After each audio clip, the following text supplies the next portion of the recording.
चंद्रावतों के द्वारा किए गए भारी विस्फोट में घायल हुए मालवावासी और भक्तगणों का कैंप में इलाज चल रहा था मां अहिल्या की देखरेख में। तभी तुकोजी और यशवंतराव आकर यह बताते हैं कि शत्रु का प्लान मालवा की पूरी टॉप लीडरशिप को जान से मारने का था। वह लोग हमें भी जान से मारना चाहते थे और हमें ऐसी जगह पर कैद किया था जहां से हमारा यहाँ पर आ पाना भी कठिन हो। यह सुनकर मालेराव को अत्यधिक क्रोध आ जाता है और वह अपनी तलवार निकाल कर तुरंत शत्रु पर धावा करने के बारे में विचार करते हैं। तभी मां अहिल्या कहती है कि प्रतिशोध में काम नहीं करना है, हमें शत्रु को दंड देना है, जिससे एक ऐसा उदाहरण हम प्रजा के सामने और पूरे देश के सामने ऐसा उदाहरण रख सके कि मालवा का विद्रोह करने से पहले कोई भी 10 बार सोचे। तुकोजी, बाबूजी और यशवंत भी इस बात से सहमत थे। मां अहिल्या कहती है, हम उन्हें सबक जरूर सिखाएंगे। यहाँ पर वाड़े में सभा लगाती है गौतमाई साहब। इसमें परिवार के सभी प्रमुख व्यक्ति जो कि उस समय महल में मौजूद थे उन्हें बुलाया जाता है। यहाँ पर इस वक्त सभा में हरिपंत अपनी अलग ही ज्ञान की गंगा बहा रहा था। वह सब जानते हुए भी अनजान बनकर अपनी ज्योतिष विद्या के दम पर सब कुछ प्रेडिक्ट करने यानी कि भविष्य बताने की बात कर रहा था। वह जानकर भी अनजान रहता है और कहता है कि मालेराव और अहिल्या की जान को खतरा है। उनको सांस लेने में परेशानी हो सकती है क्योंकि उनके ग्रह इतने पास आ चुके हैं कि अब उन्हें सांस लेने की भी जगह नहीं बची है। बताइए, इस तरह का कोई ज्योतिष प्रेडिक्शन करता है? इसका पाखंड तो यहीं पर पकड़ा जाना चाहिए था। फिर भी सभी परिवार के लोग हरिपंत की बातों को मान लेते हैं। इसी बीच गुणोजी भी यहाँ पर अपनी एक्टिंग शुरू कर देता है और यह सुनने के बाद कि जब मालेराव और अहिल्या को ध्यान कक्ष में खतरा है, वह नाटक करता है कि हम जाएंगे सेना की एक टुकड़ी लेके अहिल्या और मालेराव को बचाने।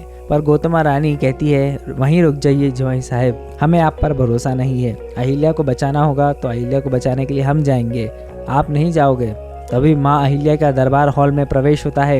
यह देखकर मैनाबाई बड़ी खुश हो जाती है और वह खुशी के मारे अपनी दादी सास को यह बताती है कि माँ साहेब, मालेराव जी, तुकोजी और यशवंतराव जी आ चुके हैं। यह देखकर कई लोगों को अच्छा नहीं लगता है। महल के कुछ लोगों के चेहरे के भाव भंगिमा ही बदल जाती है। वह ऐसे हो जाते हैं जैसे कि काटो तो खून नहीं। पर जो महल के अच्छे लोग थे, परिवार के लोग थे, वह यह देखकर बहुत भावुक हो जाते, खुश हो जाते हैं कि परिवार के बाकी लोग जो बाहर गए थे वह भी सुरक्षित लौट आए हैं। भगवान की बड़ी कृपा रही हम पर। अब चंद्रावत के खेमे में क्या चल रहा था दोस्तों? चंद्रावत के खेमे में जो सरदार सौभाग सिंह होता है वह अपने नाकाम वापस आए हुए सैनिकों को या फिर सरदारों को सजा देता है। वह उनसे कहता है कि तुम इतनी बुरी खबर लेके मेरे पास आए हो और फिर भी तुम्हें लगता है कि मैं तुम्हें जिंदा छोड़ दूंगा, तो तुम गलत सोचते हो। तुम मुझे कोई एक कारण बताओ जिसके लिए तुम्हें जिंदा रखा जाए।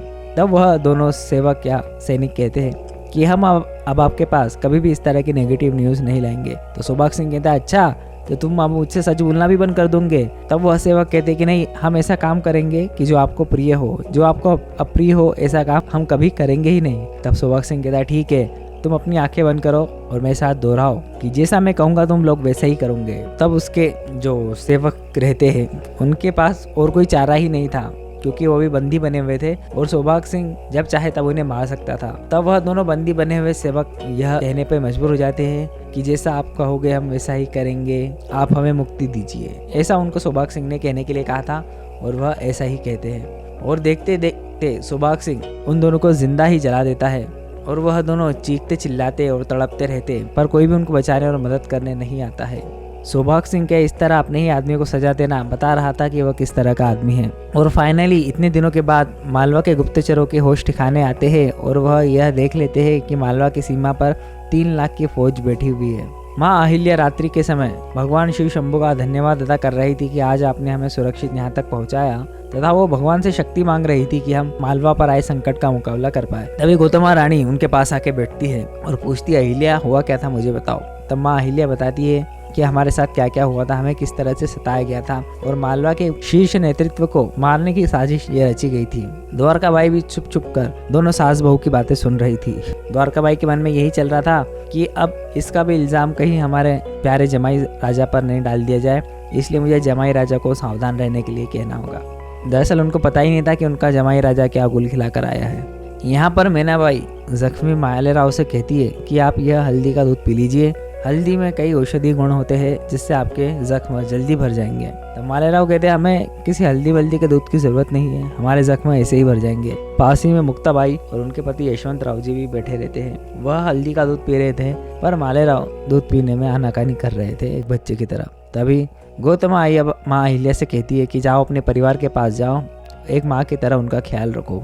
तब माँ अहिल्या मालेराव को समझाती है कि वैद्य जी हर बार हमारे पास जब भी हमें उनकी ज़रूरत हो वो नहीं आ सकते। तभी हर घर के किचन में या हर घर की रसोई में एक वैद्य होता है जिसका नाम है हल्दी। यह हल्दी का दूध हर तरह की बीमारी में काम आता है। यदि तुम इसे लोगे तो तुम जल्दी ही स्वस्थ हो जाओगे और मालवा के लिए फिर से कार्य करने में जुट जाओगे। तब मालेराव एक बेटे की तरह कहते हैं कि माँ साहेब जो हम पर बीती है वही आप पर बीती है, इसलिए हमसे पहले आपको यह हल्दी वाला दूध पीना होगा। माँ अहिल्या का हृदय अपने बेटे के द्वारा इस तरह की प्यार भरी बातें सुनकर भर आता है। यह देखकर सभी होलकर परिवार के अच्छे सदस्य खुश हो जाते हैं। और यही मौका था जब तुकोजी बाबूजी आते हैं और वह सूचना देते हैं अहिल्या और पूरे परिवार को कि हम पर जिसने हमला करवाया था हमें उसके बारे में पता चल चुका है।